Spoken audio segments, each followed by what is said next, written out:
Oasis, I know a pretty exciting secret. Oasis is having Easter this year. And we're doing it big. That's right. One outdoor service at 10 a.m. April 4th, 2021. And you want to invite all your friends and family because this is going to be our biggest event of the year. There'll be music, theatrics, an amazing message, and 20,000 eggs. You don't want to miss it. If you want to volunteer in any capacity this year, reach out to us via our website under the events tab or come talk to us at the info center after church. And if you need some invitation flyers, feel free to pick some up after service. In preparation for our awesome Easter event, we're asking all Oasis families to join us here on campus March 27th at 8 a.m. to help us with an all-campus cleanup. Whether you're old or young, weak or strong, we have many tasks that can get done quickly if we all work together. So join us for our campus cleanup. Ladies, the moment we've all been waiting for is finally here. We're having a women's retreat. Join us May 14th through the 16th. This weekend is going to be jam-packed with awesome messages, times of connection, and just a great weekend away. Trust me when I say we thought of everything so you don't have to. Our rooms will have less occupancy and all food is included throughout the weekend. If you want more information, come talk to us at the info booth, or you can register online by going to our website under the events tab.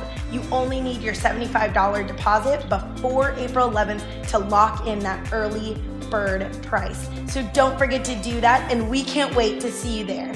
Did you realize there are 67 different variations to blended families? Single moms, single dads, people like us, people who have adopted children, people that foster, even grandmas and grandpas that are raising their grandchildren. We have been a blended family for over 14 years. Between us, we have 6 kids. And when we started our blended family, we did not have a lot of resources, and we really didn't want that to happen to you. So that's why on the first and third Wednesdays of the month, starting this coming Wednesday, we will be hosting a blended family life group. This time we're going to be focusing on the Smart Step Family book by Ron Deal. It's from 6 to 8:30, and childcare is included. If you want some more information, we're going to be out at the info booth after service, and we can answer more of your questions, get you signed up. We look forward to seeing you there. So, woohoo! Thank you so much for your generosity. When you give to Oasis, you make all that we do possible. So we want to make it super simple for you to give. You can go to our website underneath the Give tab, or you can text the keyword GIVE to the number on the screen. And now it's time for service to begin. So stand up, gather your family together, and let's worship.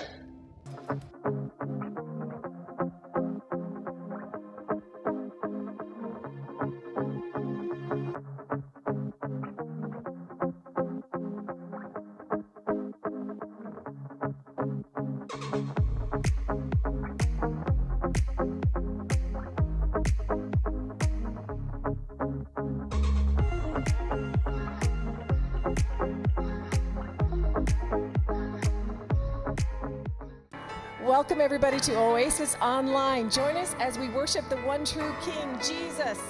We're going to lift him up today.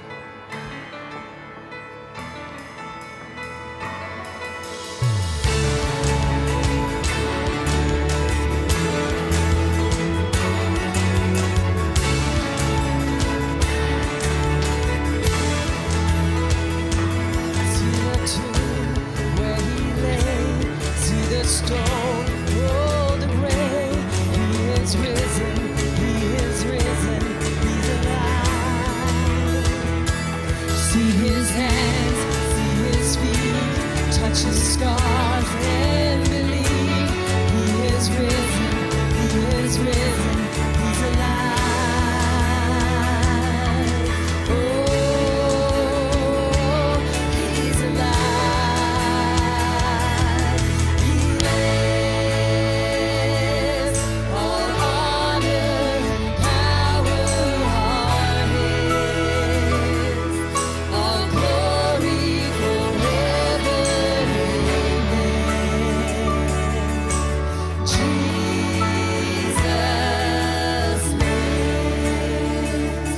Hear the shackles breaking free.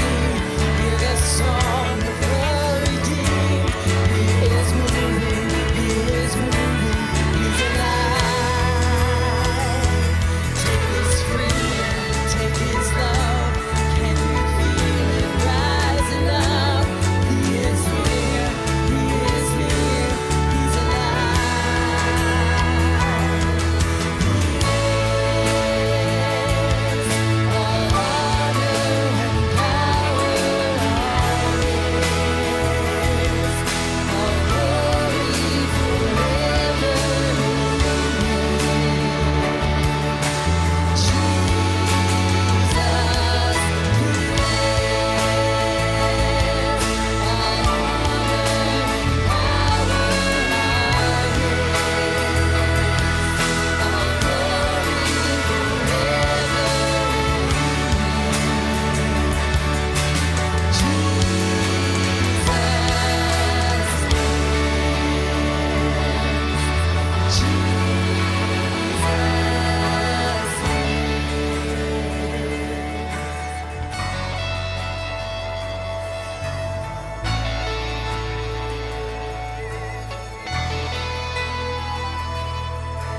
You took all our shame, left it in the grave.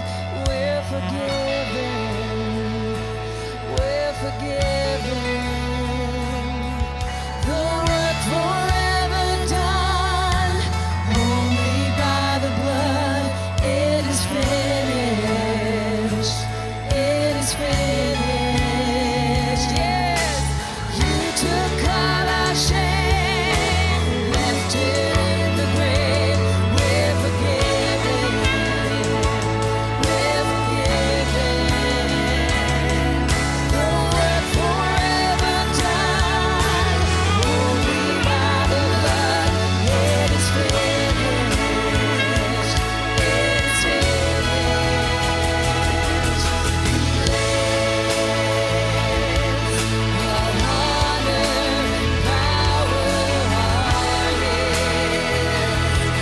all glory forever.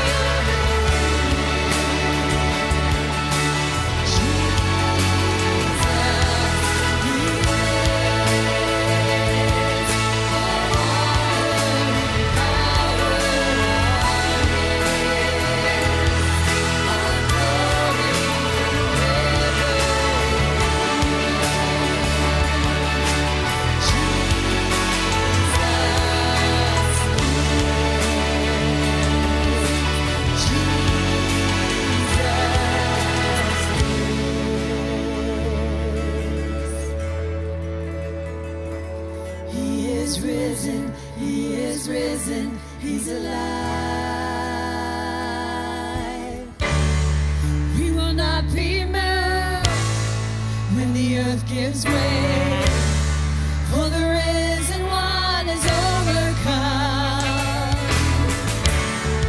And for every care, there's an empty grave, for the risen one is overcome. We will not be moved when the earth gives way, for the risen one is overcome. And for every fear, there's an empty grave, for the risen one is overcome.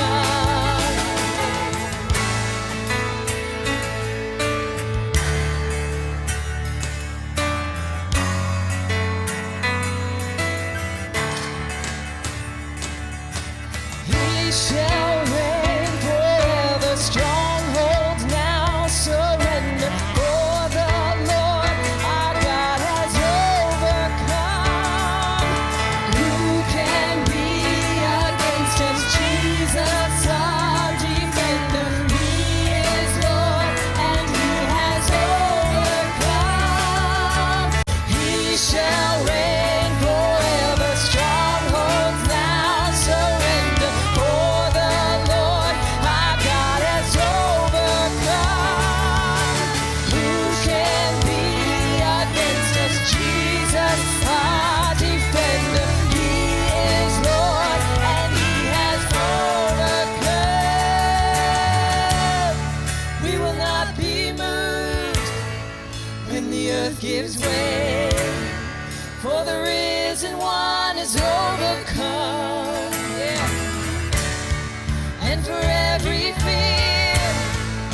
an empty grave, for the risen one is overcome.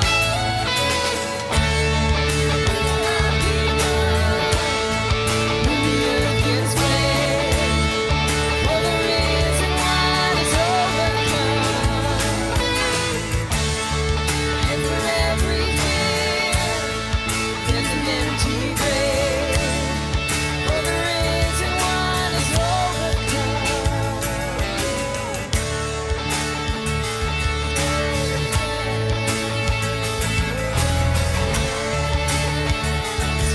your battle, yes you do.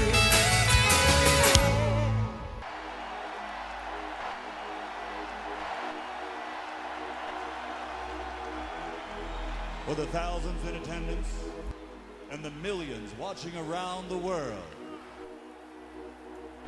Ladies and gentlemen, let's get ready to rumble!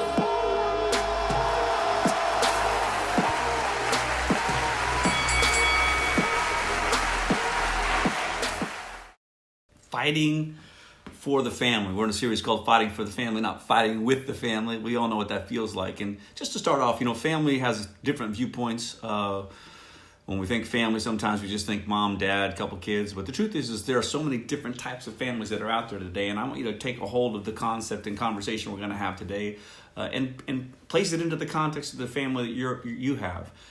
Today we're going to be using a Bible story that has a blended family of all kinds, different moms, different kids from different moms in the family, and we realize that many times conflict and difficulties come from sometimes the blendedness of the families that we have. So I just want you to know this, that God loves the family. The dysfunctions that we have, the challenges that we have, God had anticipated them. God created man and woman, put them together and began this great family. And from the very beginning of Adam and Eve, there was dysfunction. When sin entered in, dysfunction came with it. And as a matter of fact, Adam and Eve's own children, Cain and Abel, one of them killed the other one. That's dysfunction from the beginning. And we've been dealing with dysfunction for the longest time. And gaining wisdom on how we can manage it is really important. So today we're going to be talking about dealing with a toxic family, which is an important message. You might not maybe be in a toxic family now, but maybe you came out of being raised in a toxic family. And I'll just ask this question: how many of you have come from a dysfunctional family? The idea of being raised in a toxic family or having toxicity around you is maybe abuse or addiction, or maybe negative conversations, the lack of respect that you have for one another, inability to communicate and the emotional dysfunction that comes from those things, maybe the inability to feel valued and your own value was minimized because of toxic relationships that are around you. And the truth is, family impacts who we are. And from a young age, it affects our views of ourselves, our views of others, our future, how we process emotion, how we learn to communicate and relate to one another. And so the type of family that we come from, or the environment that we have, can have a great impact on the way we experience life. Family is supposed to be a safe place. But for many of us, we've experienced toxicity. I come from a divorced family in my life, and then a blended family. And all of those things create different types of emotions, and emotions that can have influence on the way we look. So let's talk about the idea of toxicity. What does toxicity mean? It means something harmful, something dangerous, something destructive, something poisonous.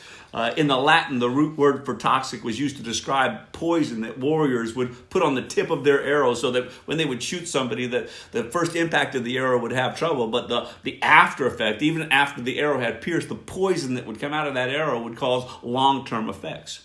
In the same way, some of the toxic relationships that we've have had continued effects upon our life and the way we respond to the experience of what's going on around us now. And we want to learn, how do we get rid of this toxicity? How, as adults and with families now and in relationships, how do we not have toxic relationships around us?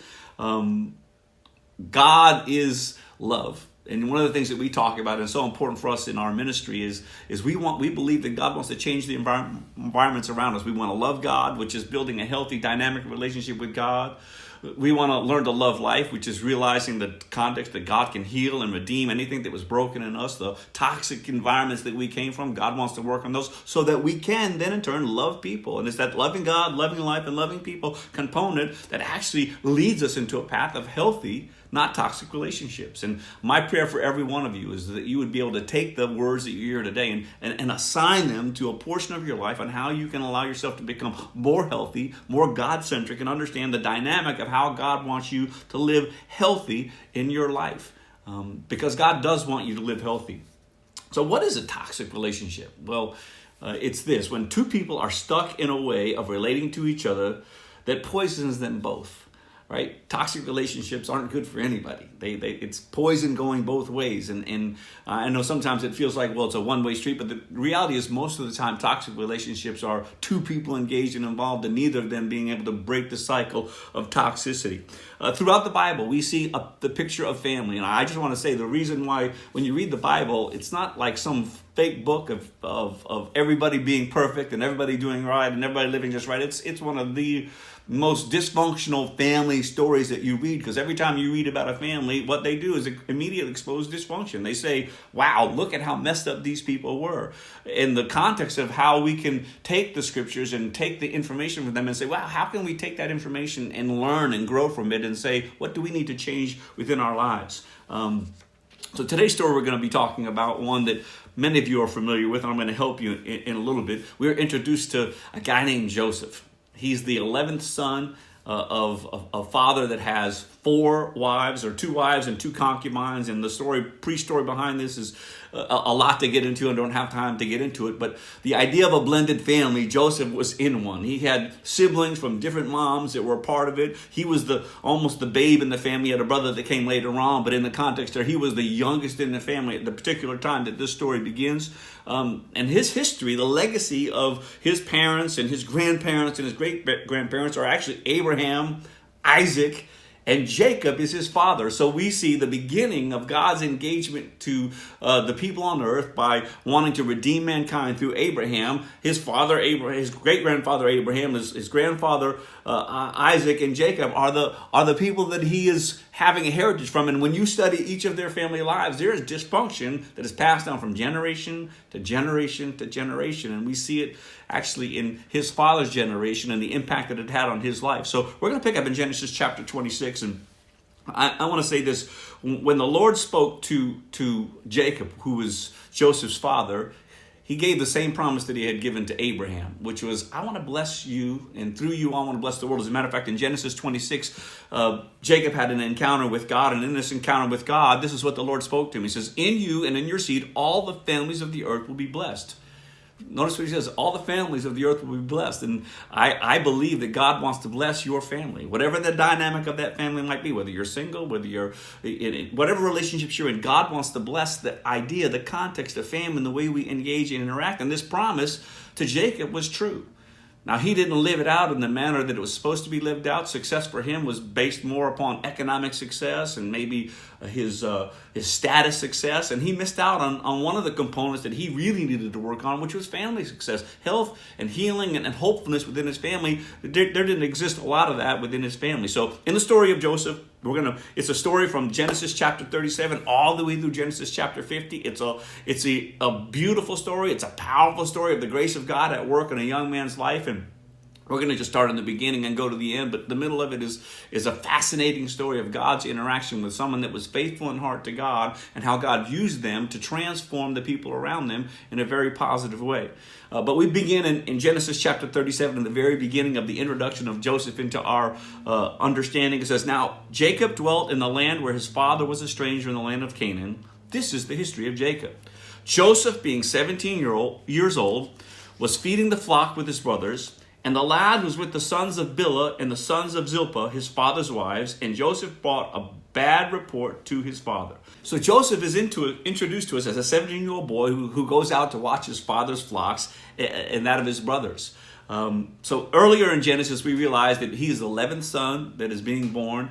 His mom was the favorite wife that he had. And again, she was the wife that he had chosen. He got tricked by his father-in-law, when he was going to go marry Rachel, instead of getting Rachel, he got Leah. And again, it's a fascinating story. You can go back and read it. But his mother, Joseph's mother, was barren, and because she was barren, and the first wife that he had got was having children, she said, God, I want to have children. So she gave her concubine to Jacob to have children with, so she could say, these are my kids. And so a couple of the kids that we talk about in this passage are from his mom, but two other ones are from a concubine and a sister. When they gave concubines, one sister did it, so the other one said, I'm going to do it too. And so these are where some of the siblings come from in this thing. So here just in that conversation is like, wow, dysfunction. Dysfunction immediately shows itself up in this passage. So these brothers were working. They were older than Joseph. They're working for the father. And there is a sense already of when Joseph is born, there's a favoritism that comes upon him from his father because he's born to his favorite wife. This is the son that he always longed to have with Rachel when her barrenness was taken away. And now these sons are dealing with this dysfunction of a father that is expressing and exposing a favoritism on a child that he really loves. And I'll just say this, favoritism is never good for any child.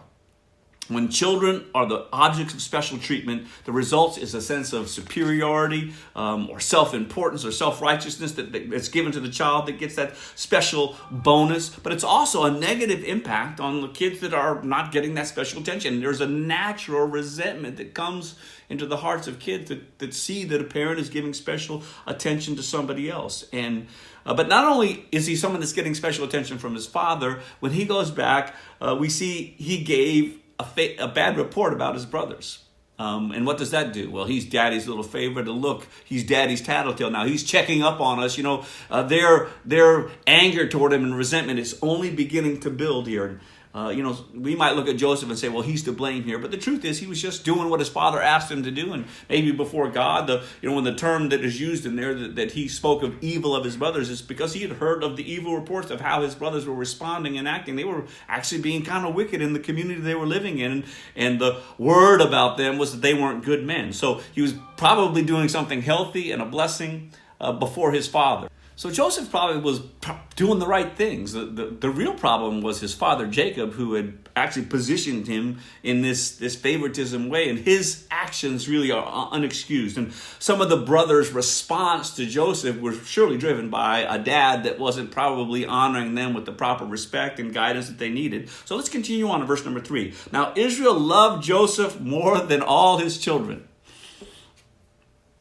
Favoritism. Listen, I know every kid we have is different. Every interaction we have, maybe their experiences, maybe their actions can tend to, for us as parents, if you have kids, the idea of a child that seems to do well is making the right decisions and a child that's not. It might be easy to say, well, I'm going to favor. But it's really important for us to not show favoritism to our kids. It creates a toxic environment that's not only bad from us to them, but it actually creates something very difficult for kids to manage in their own life. He goes on to say, because he was a son of his old age, and he made him a tunic of many colors.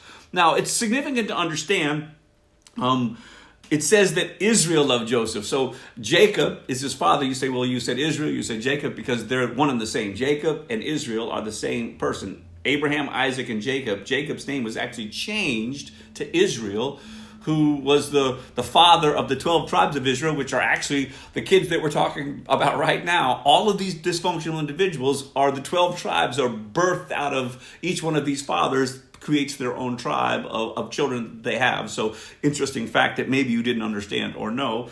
But this dysfunction that we begin to see in this mode it says Israel, which is the God name that was given to Jacob. This new name that says you're a new man with a new identity. You're a God's kind of guy now, and I'm going to lead you in a path. And I just say that to say, even when our lives are touched by Christ and we become new people, the tendencies of sin and the destructive nature of our habits from old, or maybe the toxicities we've got from our past, don't just go away. They have to be managed. They have to be dealt with and eventually redeemed by the grace of God, and we have to be transformed. So listen, I'll just say this to all of us. We're all sinners. We're all in need of help. We're all somewhat responsible for the toxicity and the relationships that are around us, but God wants to bring a redemption to all of us. So I'm not putting so much blame on this, but the truth is we all have to deal with this in our own hearts. So this favoritism shows itself in such a negative way that bad things begin to happen. And again, we see that this coat, we got a coat of many colors. And the idea of a coat of many colors means it was a lot of fabrics that were put together. So it was an expensive coat.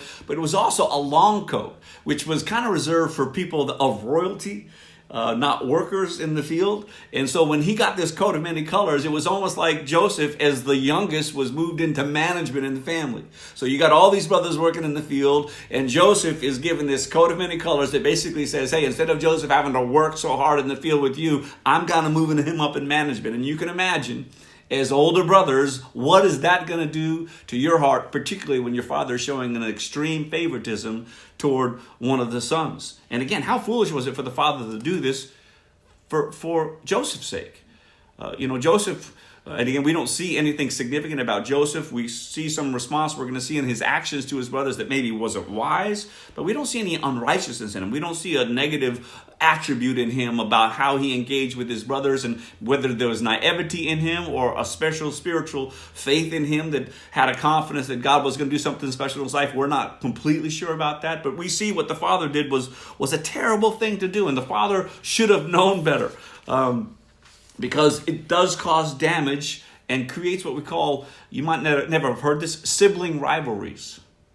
The one-upsman, always trying to get the approval of the parent, always trying to do a little bit better, and it creates a lot of dysfunction in the lives of families. And it does create toxic environments that we can have some positive impact if we begin to realize maybe some of the things that we're doing that maybe is showing a little bit of favoritism in their lives. So, and I just say this, Jacob was really passing down the sins of what his father did and his father did. It was kind of the same types of responses that they were doing. And here's one of the great news is that no matter what environment we came from, we can break the curse of that chain. We can begin to say, you know what, I'm not gonna do what was done to me. I'm gonna change the story.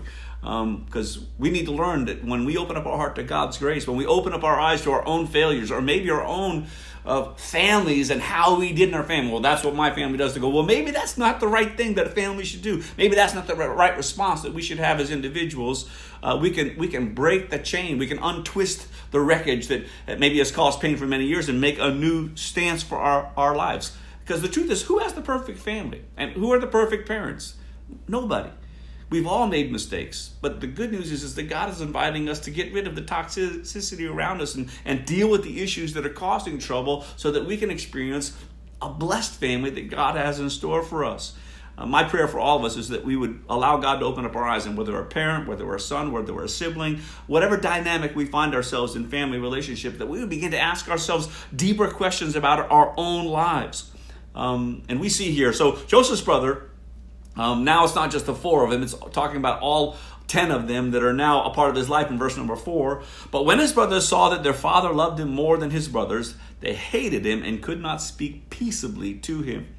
In the following verses, we're going to find that their hatred builds. 4 times it mentions this hatred, more hatred. Every time something happens, they're getting more angry and more angry and more angry. They begin to despise him simply because of not just because of the favoritism, but because we see that kind of there's a blessing on his life, but something happens to him that God speaks to his life about something that he's going to do, and he goes and says this to his father. I want to pick up in verse number 5, and let me just go back. It says they could not speak peaceably to him, or they couldn't say the word in the Jewish heritage. It was shalom. They couldn't say peace to you, which was a common greeting, engagement with family members. When you'd see someone in the morning, you say shalom. When you go to bed, you say shalom. Would peace be with you, or peace. Well, the brothers had gotten so angry, they couldn't even utter the words shalom to their brother. Maybe there's somebody in your life, a family member, maybe someone you work with, that you can't say shalom to. That your heart toward them is so negative that the idea of saying peace be to you doesn't even exist. And I want to encourage you, maybe there's something that God is exposing within your own heart, something that he wants to deal with in you that will re-engage your ability to speak peace over someone in spite of what they've done, in spite of the way that they made you feel. And this is where the grace of God kicks in at such a high level. This is why we need God. This is why you need God. I cannot tell you the times that I was angry with someone, I was bitter with someone, I was resentful for someone, and I went to God and I realized that yes, they were a problem, but I became a part of the problem. I was no longer a part of the solution. I was becoming a part of the toxic problem, and I had to go to God and say, I want you to fix me, God. I want you to take away the stuff that's in me that's making me feel the inability to say peace be to you. I want to pray something else over that person. Maybe that rings true in your heart today. I want you to know that you can go to a good, caring, loving God, and he can bring a peace to your heart that passes your understanding, that will give you something that can break the power of that toxicity, and you can begin to have the power to change something, to bring peace to a situation. And this sometimes happens between husbands and wives, between children, between grown siblings. Sometimes it even happens in the body of Christ, the family of God, where we begin to have this angst toward one another. But I'm going to pray that God would give you a wisdom and something to think about, to test your own heart and say, God, where are you calling me to have a change? The story continues on. Again, this hate continues to go. Verse number 5, something happens significant in Joseph's life that in one sense is a really positive vision of what is to be in the future, but in the moment that he shares it, it's not positive at all. Verse 5, now Joseph had a dream, and he told it to his brothers, and they hated him even more. So he said to them, please hear this dream which I have dreamed. There we were, binding sheaves, or putting hay together, wrapping it up in the field. Then behold, my sheaf arose and also stood upright, and indeed your sheaf stood all around and bowed down to my sheaf. And his brothers said to him, shall you indeed reign over us, or shall you indeed have dominion over us? So they hated him even more for his dreams and for his words. Now, something significant to understand, and again, this is where maybe Joseph had a naivety about him. The Lord had really spoken about a purpose in his life, had given him a dream, a vision of that God was going to use him in a special way. Because of his position by his father and the circumstances around him, when he basically said, hey, I think I'm going to be somebody, it only for them made them just lose their mind. It made them lose their brain and go on, are you kidding me? You're going to rule over us? You're going to have authority over us? Their hate only intensified when he communicated those things to him. Now later on we find that they give him the name in verse number 19 of the same chapter. They call him the dreamer because of these dreams that he's expressing to them about what God is speaking to him, what's going to happen in his life. So it goes on to say in verse number 9, then he dreamed still another dream and told his brothers and said, look, I have dreamed another dream, and this time the sun and the moon and the 11 stars bowed down to me. So he told it to his father and his brothers, and his father rebuked him and said to him, what is this dream that you have dreamed? Shall your mother and I and your brothers indeed come to bow down to the earth before you?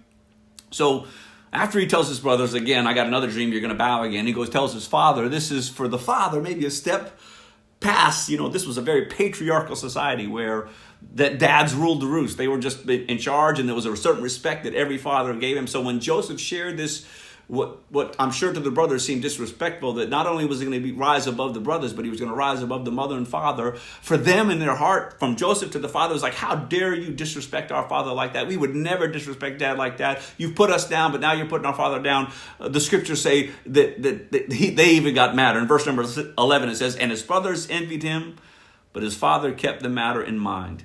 Envy is a form of hatred that resents and begrudges another. It says, I want this person out of the way because I want what they have, or I wish my circumstance in life was like their circumstance in life. And there was something really negative that had been building inside of these brothers' lives, and it led to, we'll call it a tragic moment, which I'm going to just share the story. I'm going to give you an opportunity. You can go read in the book of Genesis, and I would encourage you to do so because it's such a long story, but I encourage you to do it. But I'm going to ask you this question. Was the hatred justified from the brothers to Joseph? Was it justified? And, for many of us, we go, well, yeah, it's justified. Look what the father did. Look how Joseph kind of showed himself kind of better than the brothers. Now, it never does tell us that Joseph ever expressed himself that I'm better than you. It never shows us and gives us the inclination that Joseph was standing on a high horse and saying, look at me, even though the father doted upon him. And I'm sure as a son, as any son would, when the father dotes on us, we will take it and receive it and feel blessed and honored by that doting, not knowing of the experience of others that are around us. But was it justified? And I ask this question because a lot of times we will excuse away our response to circumstances. Well, I only did that because they did that. I'm justified. Their sin has justified my sin. And I want you to know that's never true. As a matter of fact, that's how toxic families live. Sin to sin, sin to sin. Someone does something, I'm justified to respond. And I can justify, yeah, it might be sinful, but it's okay. So I would say this, was their hatred justified? No, not toward Joseph. There's some management, and we're going to talk about a little bit of this about ourselves in just a minute, in the mode of being responsible in our own lives. There's a contrast we see of the brothers and Joseph, because later we realize that Joseph, throughout the path that he took, made decisions that were based on what was best for the people that were around him, not what was best for himself. And again, in the beginning of the story, we don't see that dynamic so much with the brothers. All we see is their venom toward Joseph, which eventually the father one more time sends Joseph out to go be with his brothers again. They're all now out in the field, and the father says, listen, I want you to go check on them. Here's the son. I know that you're going to tell me the truth, to go see what they're doing. On his way out, the brothers see him coming, and the story tells us that they decide that they're going to kill him. They're tired of him doing what he's going to do. They're going to just get rid of him and fix the problem once and for all, get rid of this favorite son. And their plan is to kill him. One of the brothers intervenes and says, he realizes that's not the right thing to do. I don't want him to be killed. I can't have the blood on my hands.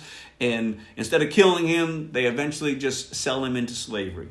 And he's gone. But what they do with his clothes, they take that cloak off him, they rip it to shreds, they put goat blood on it and take it back to the father and say, we don't know what happened to Joseph, Daddy. Look, this is his clothes. We found him. And of course, the father fears the worst, that he's been eaten or ravaged by some savage animal and goes into deep, dark depression. How would you like that for a happy family? Right? Toxic family. So what can we learn from some of the things before I move to the end part of the story, which has a beautiful picture of redemption and salvation and God redeeming things that seem to be beyond repair? But here's some things we can learn from this. The first is this: we all have toxic family members. And you might go, I don't know if I do. It's kind of like the idea we all have a crazy somebody in our family. And I always say this: if you don't know who the crazy person is, it's probably you. But the truth is there's toxicity in most families at high levels. Some of them are less, but we all have toxic relationships, and they're not all equal.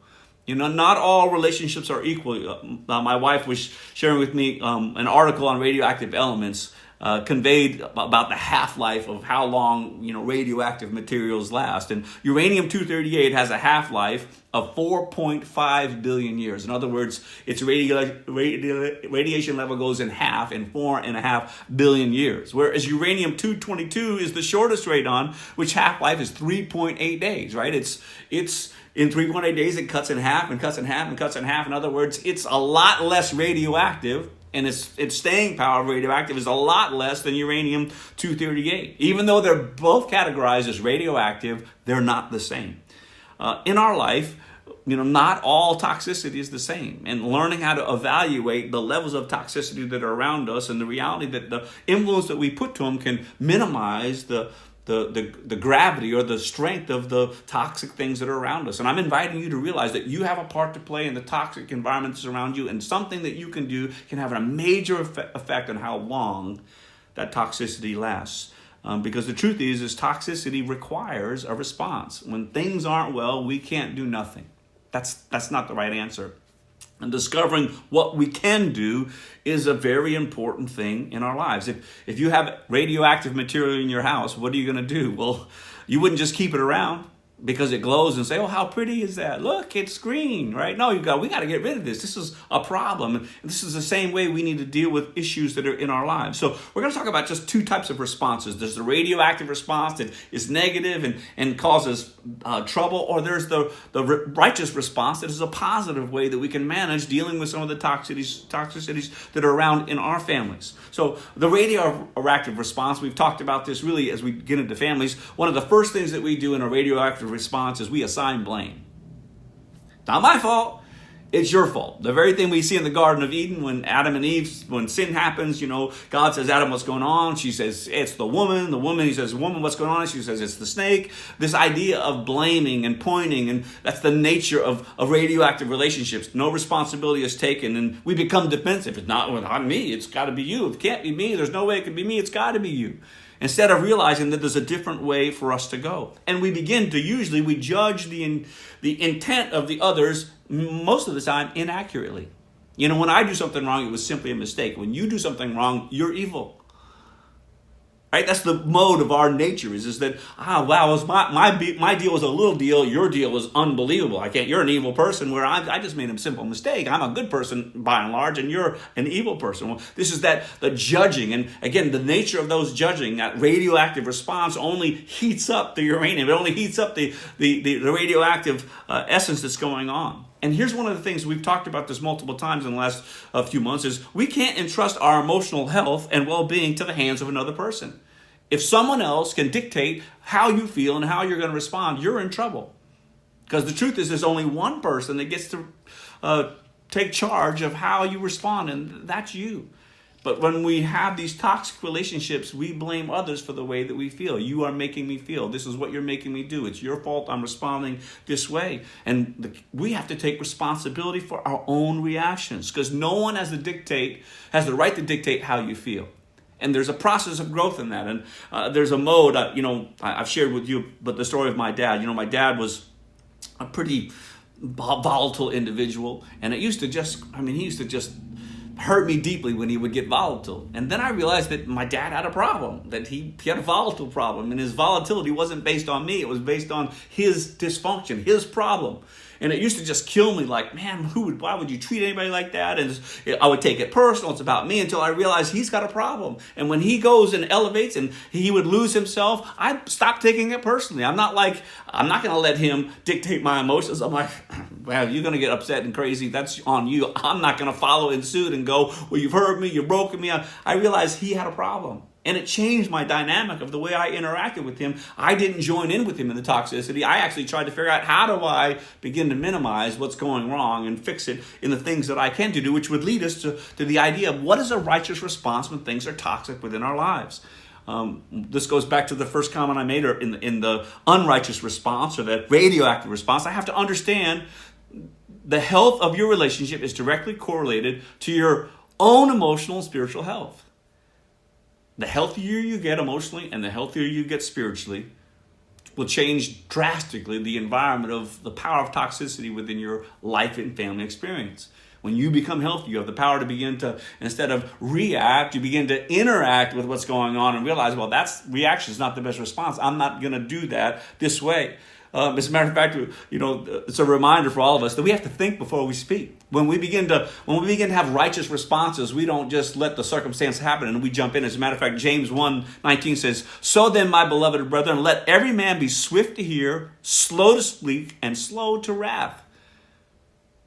How do you do that? You're like, I don't know how to do that. By the grace of God. This is taking responsibility for our own spiritual health and our own spiritual our emotional state, to go, I'm not going to let myself be someone that just flies. I'm going to begin to control. I'm going to be slow to speak. I'm going to be swift to hear. I'm going to, not just what the person's saying, that can be a problem. I'm going to be swift to hear what's God saying. What's my response? What's my reaction? I'm going to be swift to understand how God wants me to react, so that I'm slow to wrath. And again, sometimes being angry is the right response, but it's done righteously. I'm angry on a righteous meaning. He says this about being the wrong kind of response. For the wrath of man, which is, I'll call it a sinful wrath, does not produce the righteousness of God. In other words, if I get mad at something you're doing, hoping it's going to make it better, it's not. It's only going to make it worse. And the proof is in the pudding. We know that what that experience takes like. So here's something I'll remind you that we need to do. We need to take personal inventory of ourselves and ask God to reveal some toxic areas in our own lives. To say, God, where do I respond in my own toxic way? Maybe anger is an issue for you. Maybe bitterness is an issue. Maybe resentment. Maybe you got judgments that you have toward others. And I think this is an important thing. When we begin to judge others, it just kind of messes our life up in a big way. We begin to kind of be very negative in that mindset and the mode of how we're doing it. Psalms 139 says this about this idea of taking personal inventory. Search me, O God, and know my heart. Test me and know my anxious thoughts. See if there is any offensive way in me, and lead me in the way everlasting. This is a psalm of David saying, God, where am I messed up? Can you pray that prayer? God, where am I messed up? Show me my broken pieces. Show me where the history of my family, the experience with my parents or siblings has caused a brokenness in me that I don't even see it. I call it natural. This is just the way that I do it. Show me those areas that you want to fix in me that are toxic, that are causing trouble in relationships around me. Search my heart. You know, one of the greatest prayers that we learn to pray is when things are going tough, that we don't say, Lord, we always pray for somebody else. God, you need to do this for them. To say, God, what are you wanting to do in me? What can you change in me? Show me something about me that can change the way I address the circumstance. You know, the circumstance doesn't even need to change if God changes our heart. The way we love, the way we respond to difficulties around us. And we have to respect, and this is important for all of us, as God respects your individual right to do or not do. It's important that we respect the God-given right of others to choose health or not health. You know, a lot of people that are toxic around us just haven't yet wrapped their arms around choosing the right response. And sometimes we're mad because they're not choosing right. But we have to realize that's a God-given right to them to choose or not choose. And when they don't choose well, if we just get mad and say, well, I'm judging you, we actually need to do the opposite and say, man, I'm hurting because you're not choosing right. I'm going to pray for you that God would do something different in your life so that you could choose better. Instead of joining with them and choosing to be bad by you're bad, I'm choosing to be bad because you're bad, to go, no, I'm not going to live that way. And you have the right to choose to do what is right. And I'm going to try to help you find the path that is right. And I'm not going to step into judgment. And in that judgment, resentment and bitterness come in. I'm going to operate in a different spirit or a different attitude. I'm going to let the love and grace of God lead in the pattern that I'm going to. So we got to respect. Romans 14:4 says, who are you to judge someone else's servant? To their own master, servants stand or fall, and they will stand, for the Lord is able to make them stand. In other words, God is working on their behalf. And if you'll connect with God, if you'll be swift to hear what God is saying, you can work alongside God in helping them get to a new place in their life and be a part of the catalyst of change, which is important. And the last that I'll say is we have to accept our own limitations. There's only so much we can do for others. How hard is it to change ourselves? It's hard. But when we accept our own limitations to say, listen, I don't have the power or influence to change everybody, but I can change me. And in changing me, I can change the circumstance. Because the truth is we can't control anyone. You know how hard it is to control yourself. And when we think we can have this great influence outside of God and others, we're simply mistaken. It only creates greater toxicity within our lives. We are promised a life from God that's going to bring challenges and difficulties. And sometimes those challenges and difficulties come from the people that are closest to us. And we hate when that happens. We don't like it when that happens. And, when the scriptures tell us that, if you're having difficulty, and Jesus actually said this, is if your brother smite you on the cheek, turn to him also the other. Notice it doesn't say if your enemy. It says if your brother does something and hits you on the cheek, turn it to him and don't get mad back. As believers, it's almost like we're inviting, listen, you got to be able to suffer a little bit of difficulty, suffer a little bit of wrong. And in following Christ, if you'll operate in a new nature of God's grace and God's goodness, change will happen in your heart, but the power of change can begin to happen in the lives of others that are around you. When Jesus was being mocked and ridiculed, the Bible says he didn't revile against those that were coming at him. He didn't speak out to them. He had the right to. He was perfectly holy. He could judge. He didn't. He chose to say, you know what, I'm going to let go what it needs to let go because I'm bringing redemption at the end of this. There's something good coming out of what's going on here. And the truth is for all of us, as we look back at the story, the hatred that Joseph experienced maybe wasn't justified from his brothers in the slightest, but the way he responded to it was pretty amazing. When he got sold into slavery, the story doesn't tell us what he was so mad with his brothers that he didn't do well and he always complained about them. The scriptures tell us that everywhere that he went, every situation, when he went into slavery, he was sold into a house in Egypt. And in that house in Egypt, he was elevated because of his honor with God, his success-driven mode and mindset. He achieved high levels of excellence everywhere he was, and he kept getting raised up in elevation and leadership. And he was in captain of the guard in Egypt, a big guy in the Egyptian government. And he did so well, he was basically in charge of all this guy's affairs. And this guy's wife came after him and wanted to have an affair with him. And Joseph was like, "There's no way I can't do that. I got to honor my boss, and I would never want to do that before you or before God." And she falsely accused him of rape. He was thrown into prison. Here a guy, again, he's doing the right things. But maybe with his brothers, the situation was difficult, but he's doing the right things in this new situation. Everything seems to be going well, and the enemy tries to come in and bring destruction. But he chooses to do what is right. He's falsely accused and thrown into prison. In prison, same thing. He he works with the leadership in prison and fixes the whole prison system, and everyone comes to him and is highly approved of the prison system.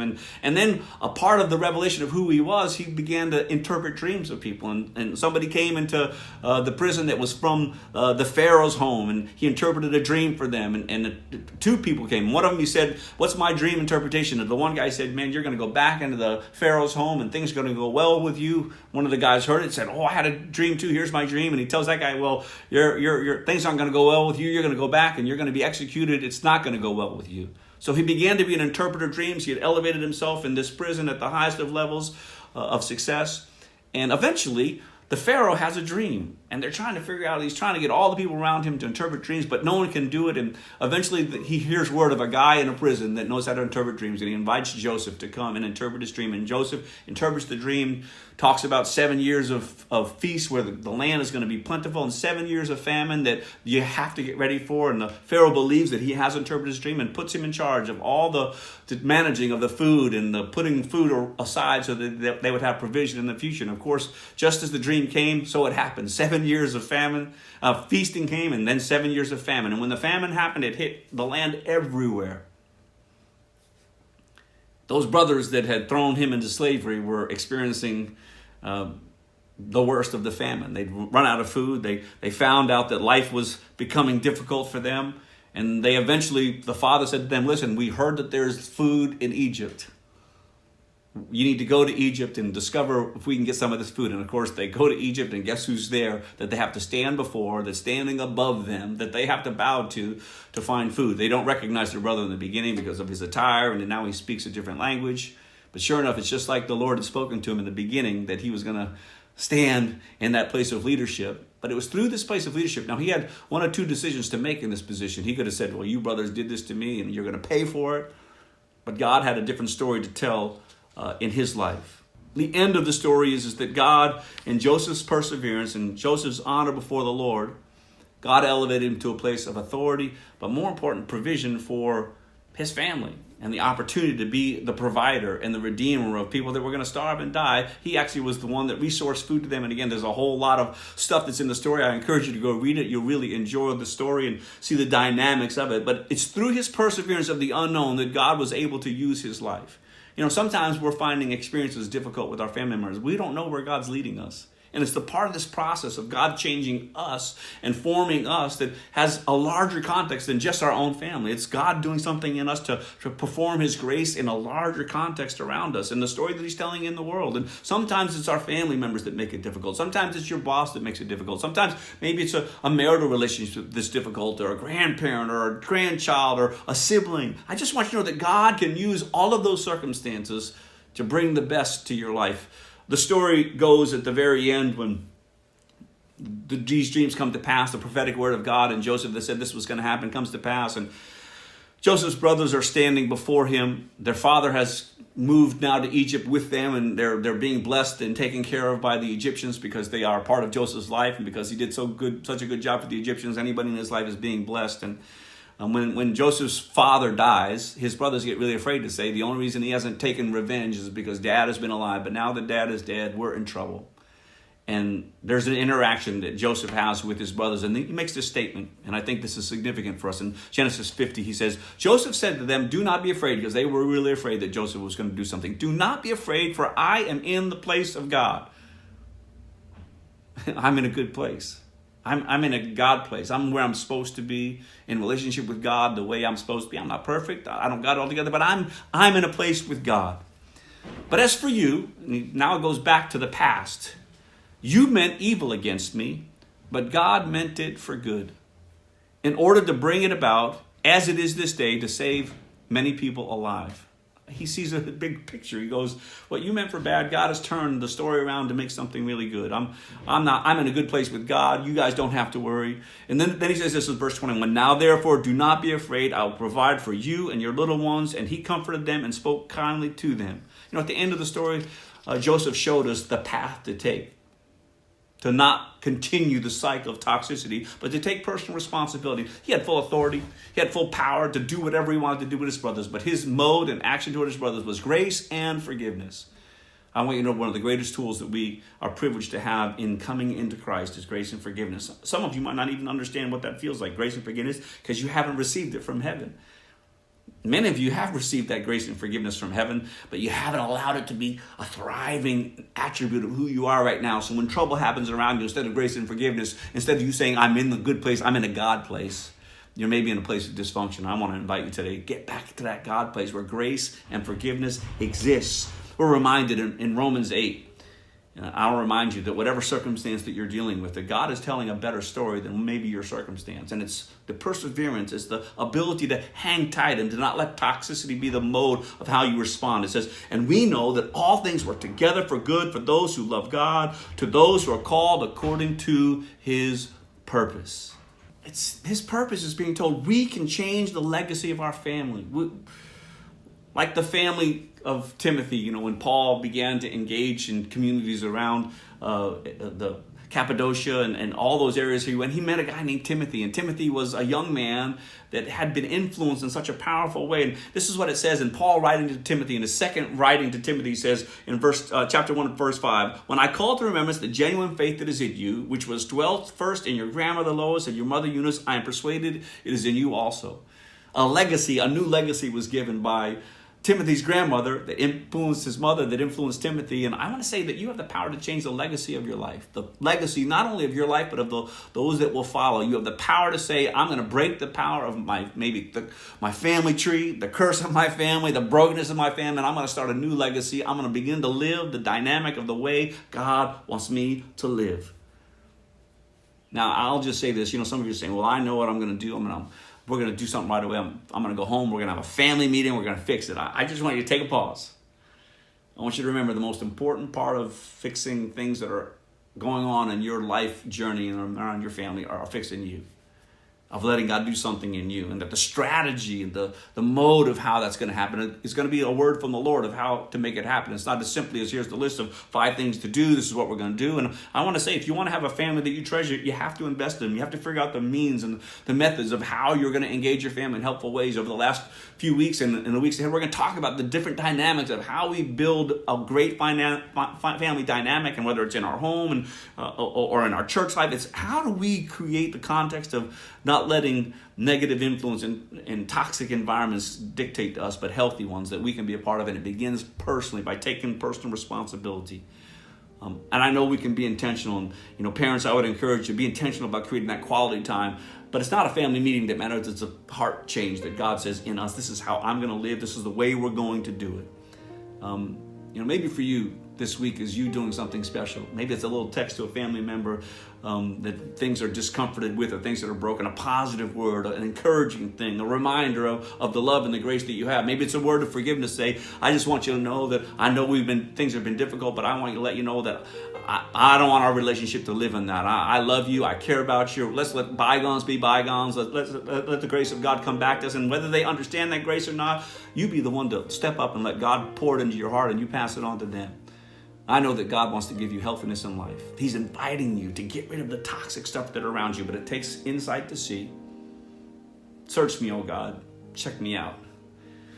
Give me the grace and forgiveness to respond to the circumstances around me, and let it change me. Let me not operate in wrath and quickness. Let me be slow to speak, quick to listen to what you're saying, so that I can let your goodness be a part of the story. Because in the story of the redemption that we see in the life of Joseph, he had the power to change the history of Israel because of the way that he engaged with his family. And I want you to know that you have the power to make the change in your family as well. And it does begin with you.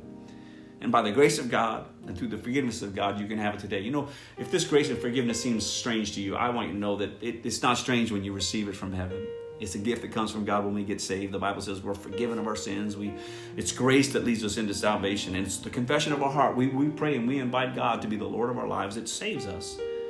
And maybe you need that today. Maybe you need to be saved. Maybe you need that grace and that forgiveness. Would you pray this prayer with me? Would you invite God to be the Lord of your life and open your heart to his goodness, and let the power of sin and toxicity be broken over your life and a new tomorrow can be yours? Would you pray this with me? Say, God, thank you for loving me. Thank you for sending your son Jesus to die for my sins so that I could be saved. I give you my life. And I surrender to your purpose and to your will, and I do it in the name of Jesus Christ. And everybody said, amen. God bless you. If you're a first-time guest, we would love to have an opportunity to connect with you and give you a free gift for joining us today. Or if this isn't your first time, but you're ready to get connected, go ahead and send me an email and let me know how we can best serve you. We have life groups, both live and virtual, classes and resources to help you live your life in complete freedom. And you know what? If you're ready for the full on-campus experience, you can reach out to us via email as well, and we will get you connected with an opportunity to check us out and meet our church. Thank you so much for watching, and have a blessed week.